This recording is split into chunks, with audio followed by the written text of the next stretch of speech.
Try to understand that the Bramson Archive, as you were told, is the largest collection of Florida East Coast Railway, Florida transportation memorabilia, Miami memorabilia, and Floridiana in public or private hands in America.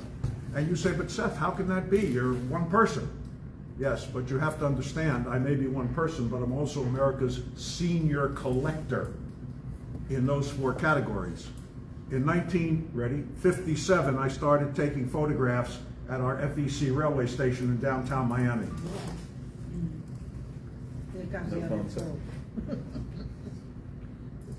And 1 year later, I walked into our FEC Railway City Ticket Office in the Ingraham building in downtown Miami for the first time and asked for timetables. 1958, 42, 52, 62. Gee, folks, that's 68 years ago, isn't it? Mm-hmm. Right? Mm-hmm. Oh, now wait a minute. What happened? Wait a minute. You all just missed your cue. You were supposed to have said, but Seth, you can't be that old. Anyway, we're going to ask this man. He came in late, sir. We want all those off, please. All electronic devices, please. No problem, sir. Thank you, sir. Thank you. So what I want you to see before we get into more of our history, ladies and gentlemen, we know the name Irons Manor or Earl Irons. Yeah. Well, what we have here, thanks to my beloved but late friend Blair Connor. Do we remember Blair's name, I hope? No. Well, Blair was one of our founders of the Greater North Miami Historical Society, along with Mr. Galvin, my dear friend, in 1976. Wow. Oh, wow. Ladies and gentlemen, this is the only Irons Manor brochure known to exist. Now, when I use these terms, does that mean it's the only one? No, it's the only one. No, there may be another one out there somewhere. But known is the key. Yes, sir. Thank you. Thank you. Absolutely. Nobody's ever seen it. I'd love to know there's another one. But just like the very first edition of the Miami Metropolis in, was it May of 1896? There's only 3 copies known to exist. One of them is in the Bramson Archive. And then the other piece I want you to see, and some of you I think are aware of this, I think you've heard me talk about it. It's a little brochure. Miami Aviation Country Club. And what was that? A little place today we know as Keystone Point. Because, ladies and gentlemen, when it began on Biscayne Boulevard and Biscayne Bay at 123rd Street, Miami 38, Florida, you flew your plane, and if you look on the south side, you see that one, that's where the landing strip was. And you could fly your plane in, you taxied up to your house, there was a fuel place, you could refuel, but that's how Keystone Point began. So these will be over there. Again though, I ask because we've all got sticky fingers, oils on our fingers. So as I said, please don't touch. But I want you to feel free to ask any questions, and let me say this to you about the questions. Ladies and gentlemen, my students, and remember I taught at the college level for 31 years, 12 years at St. Thomas, 5 years at that horror show, Johnson and Wales, oh sorry, no, and 21 years at Barry University. What a great place, just like St. Thomas was. But I have to tell you, occasionally, one of my students, and through the years, oh, professor, I know this is a dumb question. Wait a minute. There is no such thing as a dumb question. The only people who are dumb are those who don't know the answer but won't ask the question. That's dumb, okay? So I want you to feel free to ask any questions. Well, we began with Arch Creek. We began with the indigenous peoples, and nobody is going to come out and say, oh, it was the Tequesta. It could have been the Calusa. They may have been first. But it was the indigenous peoples in the area of Arch Creek. Now, as time went on, and I know we're going to kind of have to run through it a little bit quickly, but you may have heard that a group of people, and who knows why they chose to come down here, called the Elmirans, and a group of people from Elmira, New York, began coming here in the winters, probably in the late 1890s and into the early 1900s. And they were the Elmirans, and they would come down for the winter I imagine by train to wherever they could get to. The railroad, as you may know, and one of my books is the official history of our company, Speedway to Sunshine, the story of the Florida East Coast Railway.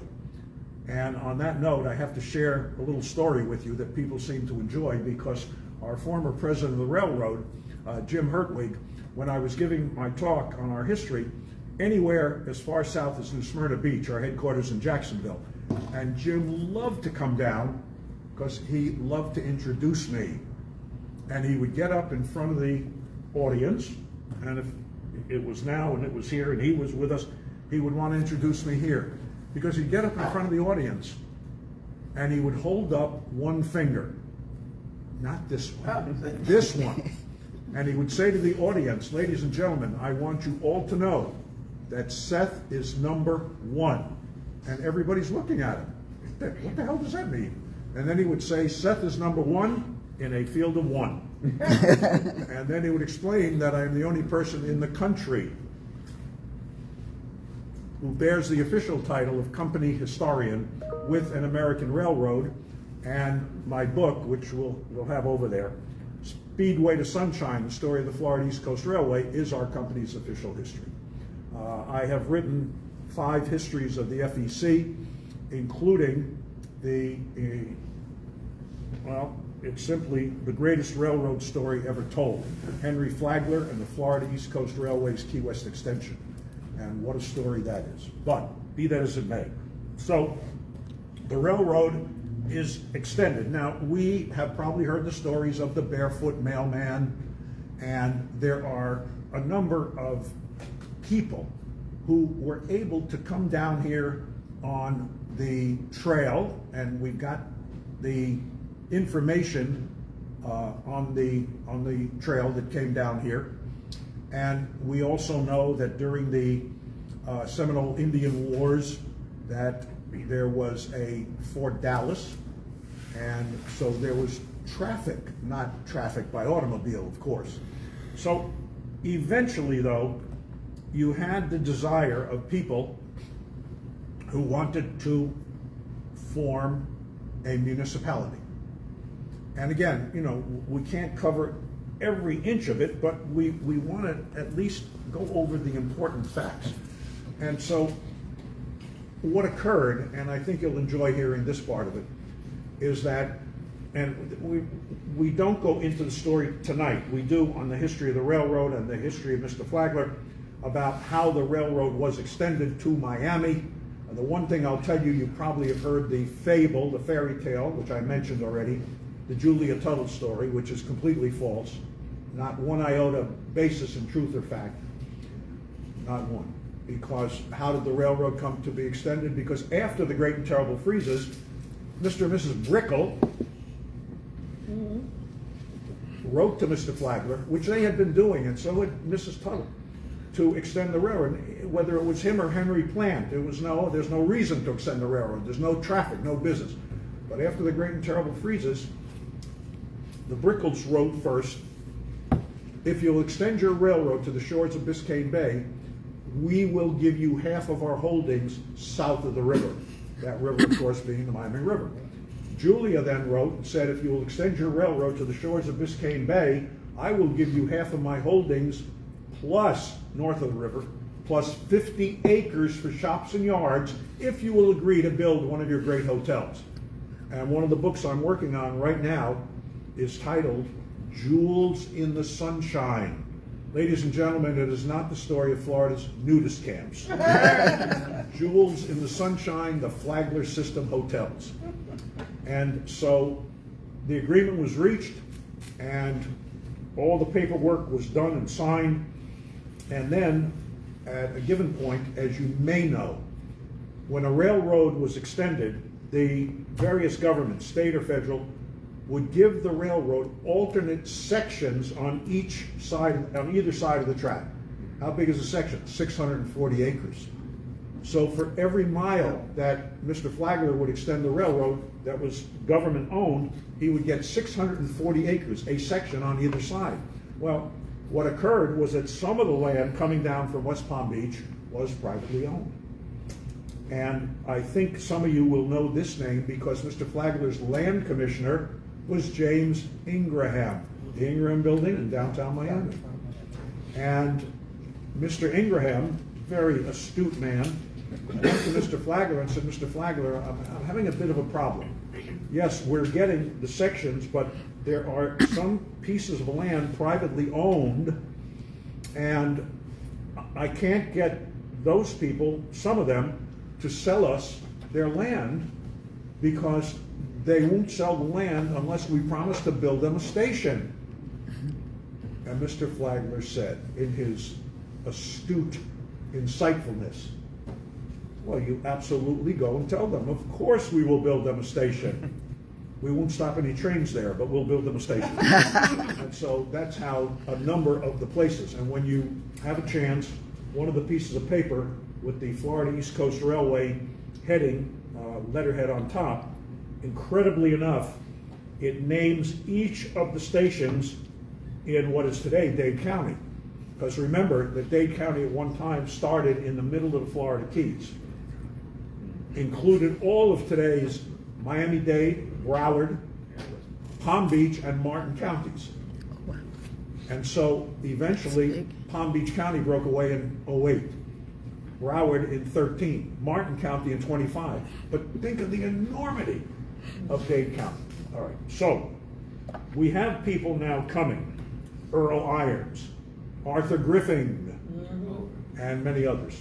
And when you see the Griffing brochure, or Griffing, oh no, it's one of the big pieces, Griffing's Biscayne Park Estate, you will notice that each lot, well, let's give you the exact wording because, and then I will say, you'll get to come up and see it. But it's interesting because Griffing's Biscayne Park Estates, ladies and gentlemen, when you come up and take a close look, and I want you to do that. But Griffing's Biscayne Park Estates, it includes a whole load of North Miami land. Anyway, what it says down here though, and I want you to at least be aware of it, in the restrictions, every lot is suitably restricted for the protection of homeowners. And what do that mean? It means that you Jews couldn't buy a piece of property in Biscayne Park, okay? And I will, as a great and famous personage on a television show used to say, Lucy, let me explain you. Because what I want you to understand is that that had nothing to do with black people or the black community. And let me explain to you why. Ladies and gentlemen, I want you to realize that almost every talk I give, especially when I give the debunking the South Florida myths and the history of discrimination, oh, Seth, somebody will put up their hand. Oh, Seth, my grandfather told me about the signs that said no Jews, no dogs, no blacks. And I say, there were no signs that said no Jews, no dogs, no blacks. Folks, listen to your new friend Seth. First of all, there were about 7 hotels or apartment houses, about 7, that did have a sign that said no Jews. If there was a sign that said no dogs, it was 20 or 30 feet away. No blacks? Ladies and gentlemen, remember that the Bramson Archive, and again, when I tell you these, it's not bragging, this has been verified. And notice my disclaimer words here. The Bramson Archive is the largest collection of black Miami memorabilia in white hands. Notice the disclaimer words. I'm not comparing myself with my dear friend, Dr. Dorothy Fields, okay, at the Black Archives, all right? But none other than Dorothy, the late Enid Pinckney, my good friend, the great Dr. Marvin Dunn, have all stated publicly, there's nothing like Seth's collection of black Miami memorabilia in white hands. We also hold, however, the largest collection of restricted clientele memorabilia in public or private hands in America, That has been verified by the new National Museum of Jewish History in Philadelphia. And I'm now going to make you an offer. I hope you won't refuse. Sounds like when I met my wife. What a riotous story that was. My dear friend Julia is from Canada. I met Myrna, and we were married almost 47 years when she passed away. But I want to tell you that I chased her for 3 years until she caught me. So, at any rate, we want to understand that Biscayne Park was suitably restricted. No Jews. When people say to me, oh, but my grandfather wouldn't lie about that. Wait a minute, he wasn't lying, he was embellishing. Think about it. The teens, the 20s, the 30s, the 40s, the 50s, and into the early 60s. Ladies and gentlemen, in the South, segregation was a law, wasn't it? Some of you may remember the restrooms. White men, colored men. White women, colored women. The water fountains, white and colored, right? Well, when I give the talk on the history of discrimination, one of the things that you get to see, because in 1963, when we were tearing down our Miami station, which never should have been allowed to happen, and I was there at least twice a week saving the stuff, and one of my trips, I moved some boards, and I said, I cannot leave this here, and I picked it up, and it gets shown, and it's the big wooden colored sign from the FEC station in downtown Miami, all right? So think about it. Did we refer to people of color as black? No, they were Negro or they were colored, all right? And so that's how I simply debunk stories like that with the facts. So what occurred? Eventually, we had enough people to form the town of Miami Shores, February 5th, 1926. Now, when you come up, and it's right there on the first table, right in the middle, you will see a picture of a railroad station. And the end sign at the end of the building says Miami Shores. Ladies and gentlemen, not that Miami Shores, this Miami Shores. This photograph, and I gave this talk in Sebastian, Florida, on the railroad, and a fellow came up to me, oh, Seth, my grandfather was a station agent at Isla Mirada.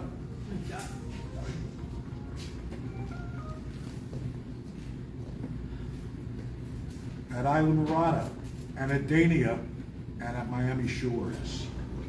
And he gave me the negatives, the original negatives. And then I was able to have the blow-ups made.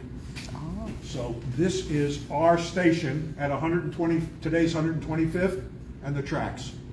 One of the few known to exist showing Miami Shores as a station. Now, you'll see some letters over there that are blown up to Mr. Gleason, William Gleason. And William Gleason is an incredible name in Florida history. William Gleason, his brother George, one of their sons, Lansing, they came after the Civil War as carpetbaggers and scallywags. And eventually, either George or William became Lieutenant Governor of Florida, eventually moved to Miami, and then got kicked out of Miami for doing nothing worse than William Brickell had done. So they moved up to Eau Gallie. He became a state senator, became mayor of Eau Gallie. They bought thousands of acres of Florida land. And I was up in Hope Sound, or Sebastian, and a fellow came up to me, very nice looking man, kind of stout, with a gorgeous head of slick back gray hair. And I look around at most of the gentlemen today, and I see that as they age, the hair turns gray or silver or white, whereas gentlemen and ladies, my hair has stayed mostly black. However, my hair hasn't mostly stayed. So I want you to understand that. At any rate, this fellow comes up to me and he said in that wonderful, sweet, soft Southern accent, Seth, my name is Johnny Hyatt. How do you do, Mr. Hyatt? Have you ever heard of a fella by the name of William Gleason? No relation to Jackie. I said, William Gleason, and then I went through what I just told you. And as I'm going through it, Johnny Hyatt's eyes are widening. And when I got to the end of the story, God bless you, Vic. When I got to the end, I don't have any tissue with me, I'm sorry. When I got to the end, that's allowed, by the way, you may sneeze. When I got to the end of the story, I said, William Gleason, never heard of him. And ladies and gentlemen, as the great line goes, from the greatest, to me, my right to say it, the greatest movie ever made. The last line in the greatest, to me, the greatest movie ever made. You ready? Louis, I think this is the beginning of a beautiful friendship. Casablanca. And it was the beginning of a beautiful friendship. And we have remained close, and about 6 years ago, Johnny said to me, you know, Seth, as each of the Gleasons passed away, we lived right next door in O'Galley. And everything would be left to the next one, and then when the last Gleason, everything was left to me. Ladies and gentlemen, I made the largest single purchase of historic Florida memorabilia ever made by a private individual in the state's history when I bought the William and George and Lansing Gleason collection. Not thousands of documents, tens of thousands, going back to the 1880s. And when I gave this talk last week, Julia was with me in Delray Beach, the history of Palm Beach County, in photographs and memorabilia. The folks got to see, I won't go into anything other than one thing you'll recognize, letters signed by George Murakami, the Murakami Museum in Boca Raton, original from the teens. So, at any rate, so we become the town of Miami Shores. The place south of us had come up with the name Biscayne. And somewhere in the Bramson archive, I have a picture of the Biscayne station. Well, what occurred was that in 1931, the town of Miami Shores basically had to give up the name. We ran out of money, and we had to give up the name. And then in 32, the state legislature permitted these upstarts just south of us, called Miami Shores, to become what we had been named. However, in the legislation where the village of Miami Shores was created, it specifically states that the town, the name Town of Miami Shores, can never be used again. And so when we became a town, the town of North Miami, that's how it came about, because it was very simple. We were done with Miami Shores. And we followed that up until I believe it was May 27th of 53, and became the city of North Miami. But there was a bid at one point to join the city of Miami up here. It was a failed bid. They tried to join the city of Miami, but they failed. There was a bid, I want to say it was in the 30s, when they tried to join up with actual proper city of Miami. I want to say thank you. And the reason that I'm so delighted with what you've said. Now, the only thing I'm going to ask you to do, if you can get me the documentation, if you can get it where it is in print, I would be so grateful. I'll take you to lunch at Bagel Bar East. And I actually heard that Arthur Griffing, maybe you can confirm this, he offered a free grapefruit tree to anybody who bought a plot up here in his Biscayne Park area originally. I'm going to say this to you. Right now, it's a story. Yeah. I'm very big on documentation. Sure. And the problem is, just as people say things that have no basis in truth or fact, and we're dealing with the fact that Julia Tuttle was not the mother of Miami. First of all, the Brickles arrived in 1870. Julia didn't arrive until 1888. So how is she the mother of Miami? If anything, there are 4 mothers of Miami. All right, Mary Brickle. We'll let Julia slip in there. Mrs. Sewell. Now remember, the Sewell brothers claim to have had Miami's first store. The problem is that a Jewish fellow by the name of Isidore Cohen might have had Miami's first door. Here's the problem. Ida Cohen and her husband Jacob Schneidman had come down about 1893 or 94. Jacob died, and so Ida packed up, went back to New York with her 2 young sons. Isidore, who had come down in 94 and 95, it's in my L'chaim, the history of the Jewish community of Greater Miami, but Isidore, ostensibly on a Bible trip, about a month and a half later, went up to New York, and when he came back about a month later, guess what? Ida Schneidman was now Ida Cohen, and he had adopted her 2 sons. And when I was writing L'chaim, the history of the Jewish community of Greater Miami, I won't go into the whole wonderful story. Long story short, the Cohen family turned over everything to me. And the book is dedicated to the Cohen family. All right? So, we now become this great city. And I want you to understand that we've had such wonderful changes. It would be in 2001, and now you'll forgive me because I do have to occasionally look at a couple of notes, but in 2001, Joe Celestine became our first Haitian mayor. Right? Something we should be very proud of. I'm very big on equality. I'm not very big on somebody in the White House. No names, please, no politics. And then Andre Pierre, and the Tondros, and Dr. Smith Joseph.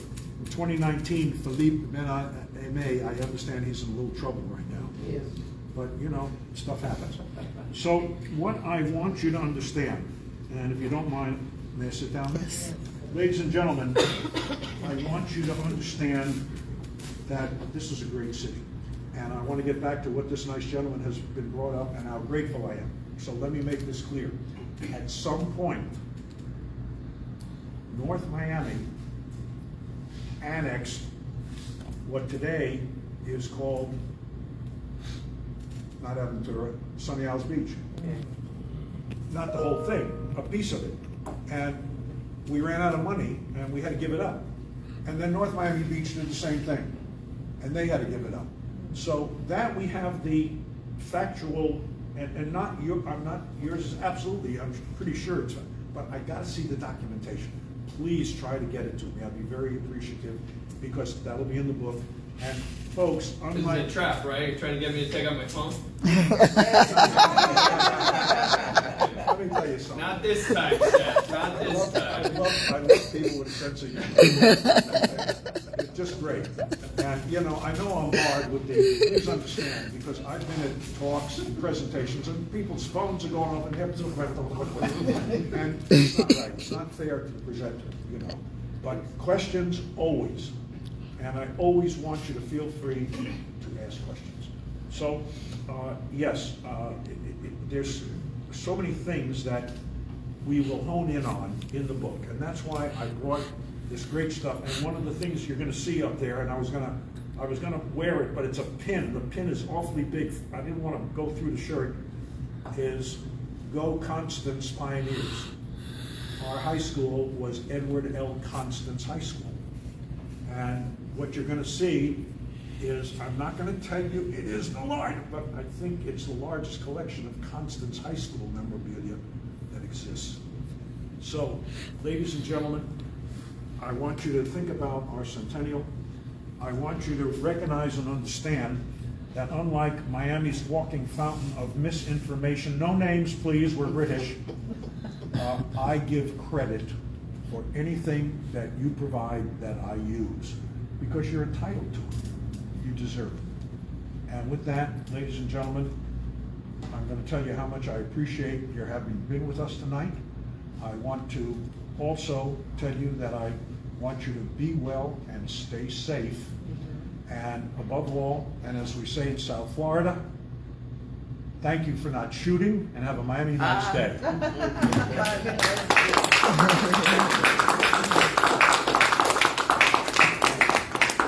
Thank you, folks. And yes, before we go over to the tables, questions, sir.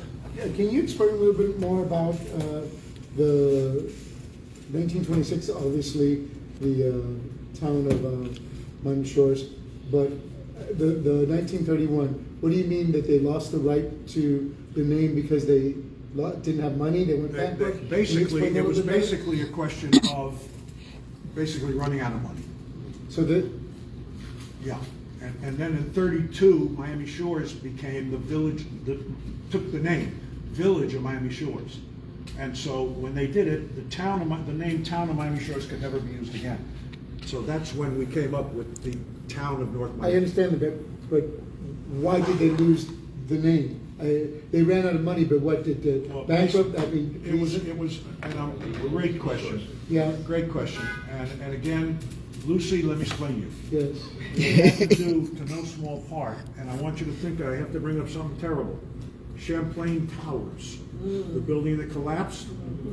And ladies and gentlemen, why did it collapse? Because, and now they can't do that anymore, it's state law now. They wouldn't come up with the money for the repairs that they needed, and eventually the building just collapsed. Well, what happened was, and I feel badly having to use the term in this phraseology, but the people just, it was depression, and they just, nobody was buying property, and essentially the railroad, the FEC was in bankruptcy by then. We went into bankruptcy in 31, and it just was a case of just didn't have the money. Well, and the hurricane destroyed tourism too. Great hurricane of 1926.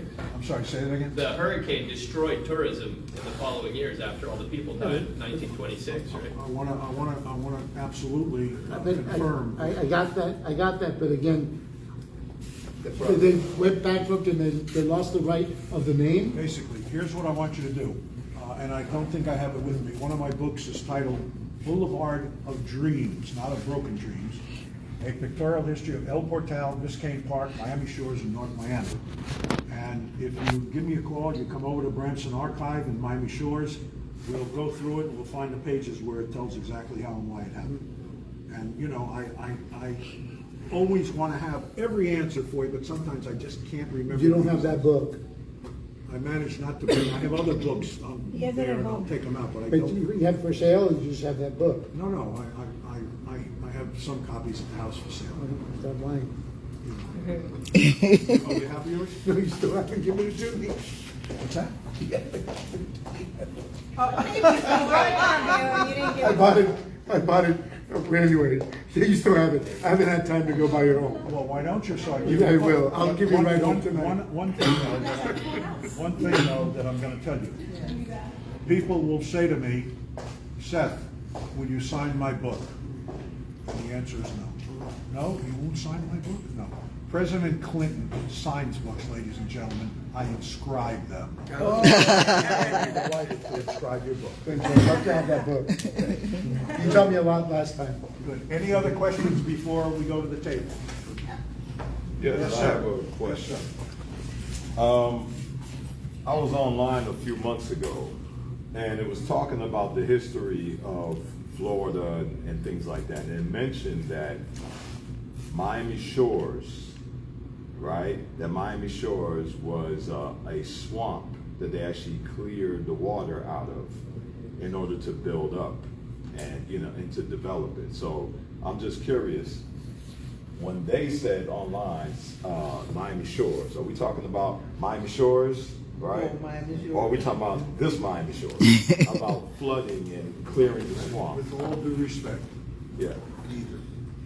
And again, let me explain that. You have to understand that one of the things you're gonna see is the only, and when Kathy Moore, our good friend, some of you know Kathy, she's a real estate agent. Kathy Moore's family was the T.V. Moore Farm. And the T.V. Moore Farm started at the Little River Canal, came all the way north, included today's El Portal, Biscayne Park, Miami Shores, and half of today's North Miami. And guess what? It was a farm. It absolutely was not a swamp. This was a plantation. Right. And just like Puritan Dairy over on Biscayne, the Certain family had the Puritan Dairy. And so I so much appreciate you bringing it up, because this is the kind of thing that I debunk over and over. Julia Tuttle was not the mother of Miami. There were no signs that said no Jews, no dogs, no blacks, and many, many other stories, fables, fairy tales. Among those, an aforementioned personage, no names please, were British. Every single walking tour he has ever given, Miami, Miami Beach, Coral Gables, Hialeah, Homestead, North Miami Beach, El Hotel, Biscayne Park, Perrine, Gould, it doesn't matter. He stops in front of a building, and in Miami Shores, it's the building that was built by the Shoreland Company, company that built Miami Shores, right at the corner of Northeast 96th Street, Grand Concourse, and 4th Avenue. And it's still there now. It's a condo apartment house. It was built as a hotel. And at that point, he stops in front of whichever building, and he brings the group together. And he points at the building, and he whispers conspiratorially, "That was Al Capone's hideaway." Oh. Al Capone didn't have any hideaways. Al Capone, he had a house on Palm Island, which was just torn down on Miami Beach. Yeah. But Seth, what about the 13th floor at the Biltmore? There is no 13th floor at the Biltmore. Yes, what is factual is that Mr. Capone took his son, Sonny, to the Biltmore swimming pool for swimming lessons. But that was it. And again, there's so many nonsensical stories that they're just fable. They sound good, they're made up, but that's one of them. No, we were not all swampland. This was a farm, basically. You'll see, when you see those letters, and you'll see the TV Moore farm letter, which I have several, and Kathy went out of her mind because she had never seen something from her great-grandfather or grandfather, and Mr. Moore wrote and signed that to Mr. Gleason. All of these letters that you see that have been reproduced were sent to William and George Gleason. And let me again, before we come over to the tables, at any such time, your social club, fraternal organization, veterans organization, college alumni association, church, temple, where you would like me to give one of the talks, please let me know. It'll be a pleasure, as I did with our kind of group. What did I tell you? What did I tell you was the deal? What deal did we have for tonight? A meal. I'm not going to charge you royalty. Now that's for our North Miami civic groups. I mean, if I speak to the Elks Club or the your college alumni association, church, temple, yes, there's a honorarium, but we made a deal, and the deal is she's going to buy me lunch somewhere.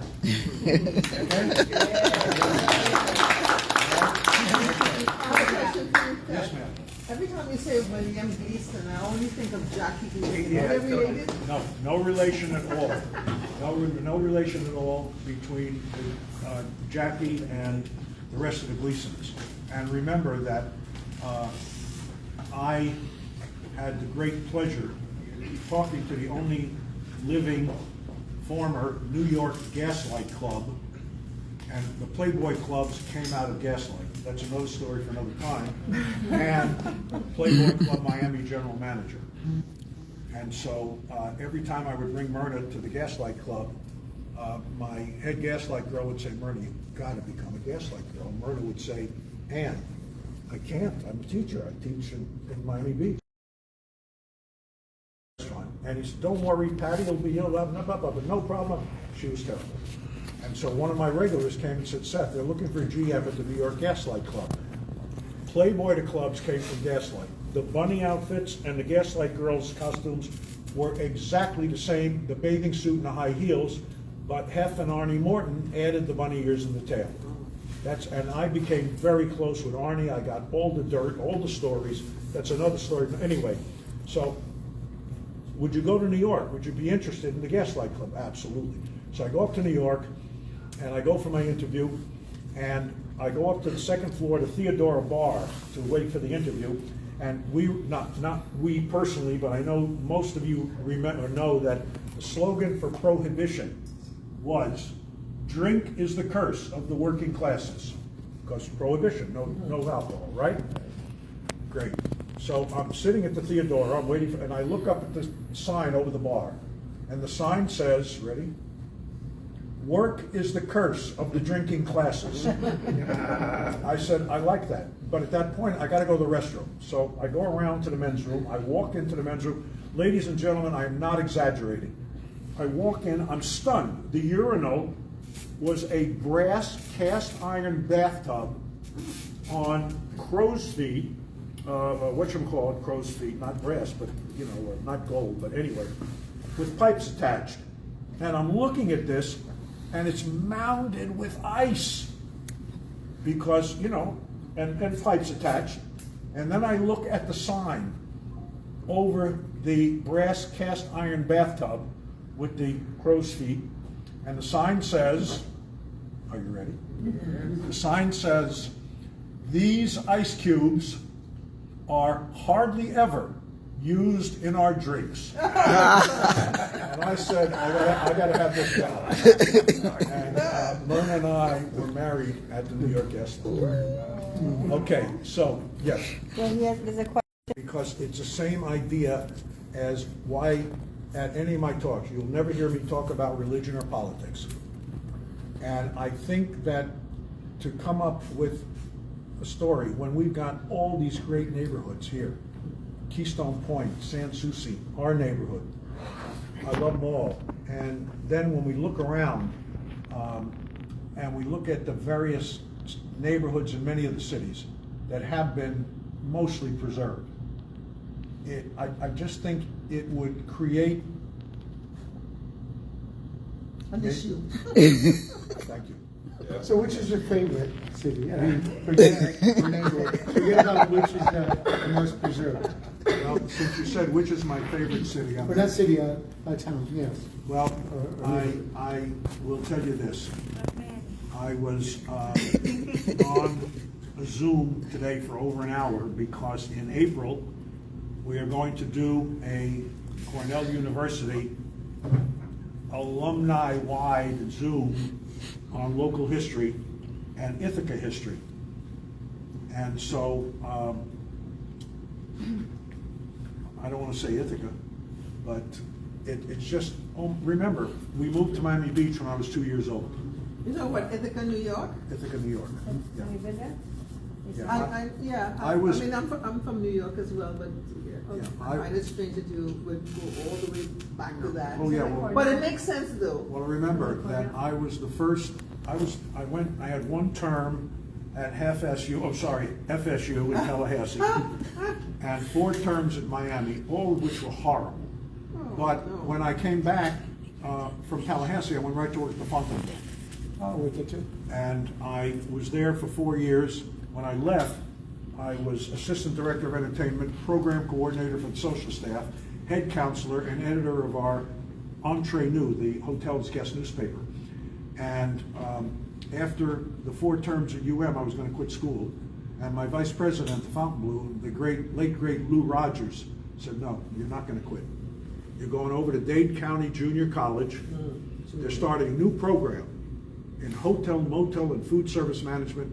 Ladies and gentlemen, I went over, got my first A's and B's in college. And I put in 3 more terms, 5 courses each term. And I became the first Dade County Junior College graduate to be accepted at this little place in upstate New York called Cornell University, the School of Hotel Administration. I became the first Dade County Junior College graduate to graduate from Cornell. Oh, okay. So it would be very unfair for me, because remember, I grew up on Miami Beach, all my schooling in Miami Beach, Beach High, and since we all seem to be having a pretty good time, one quick thing. Remember Night Train with Ted Grossman on WLRN radio? Still going? No, Ted passed away. Oh, did he? Oh, yeah, Ted that's a passed shame. away. When did that happen? Oh, it's got to be at least a year, Oh, at least. damn. Anyway, Ted and I became very close. And one day, we were talking about the girls. His family, when they moved out, moved to Miami Beach. And then eventually moved up to NMB, but there was no NMB high school. So he went to North Miami.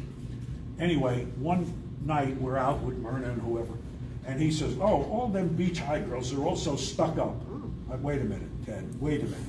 That is nonsense. First of all, remember, the 10th grade girls at any school don't want to go out with the 10th grade boys. They want to go out with the 11th and 12th grade Yeah. boys. The 11th and 12th grade girls don't want to go out with the 11th and 12th grade boys, they want to go out with the college boys. But most importantly, what are you telling me? That great school, North Miami, where my dear friend Richie Abrams went, the great swimmer, and Gil and Mary Wynn, and so many people who I adored at North Miami. And you're going to tell me that North Miami, Gables, Miami High, Southwest, High didn't have stuck-up kids? Oh, they all did. And I said, let me give you the facts. I'm in 10th grade at Beach High. 10th grade girls won't go out with the 10th graders. So one of my friends had a car. I think he was in 11th grade. One day he says, listen, I heard about this great place in the Gables. Let's go out there and maybe we can meet some nice girls. Not that we didn't have nice girls on the beach, they just wouldn't go out with us. So we pile into his car one night, and I remember when this was, because Julia Tuttle was under construction, wasn't open yet. So we drove across either 79th Street or MacArthur, because we weren't going to pay the toll on Venetian, right? All the way down Biscayne, all the way down South Federal, all the way out Carl Way, onto Miracle Mile, and we pull up in front of, do any of you remember, Jan's Ice Cream Parlor in the Gables? There was another Jan's in Sunny Isles Beach. Fabulous place. And we get out of the car, we walk in, and ladies and gentlemen, I'm not exaggerating, you can hear the murmur go through the crowd of girls. Wow, look at this, fresh meat from the beach. And I've spent most of my 3 years at Beach High, dating Gables and Miami High. And South. Fresh meat. Thank you.